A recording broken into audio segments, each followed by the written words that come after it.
Και είμαι πάρα πολύ χαρούμενη γιατί σήμερα μαζί μας είναι κοντά μας ο Κώστας ο Καρακατσάνης, φίλος μουσικός εκπληκτικός.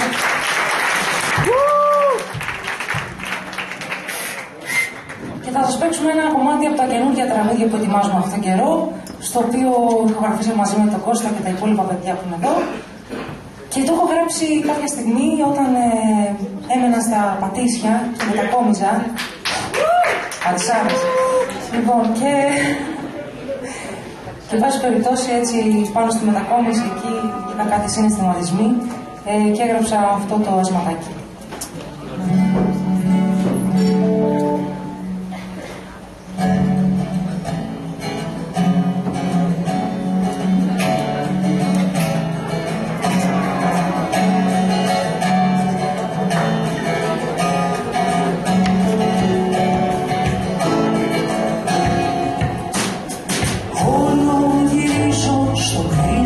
Σπίτι και θυμάμαι τους φίλους στη Θεσσαλονίκη.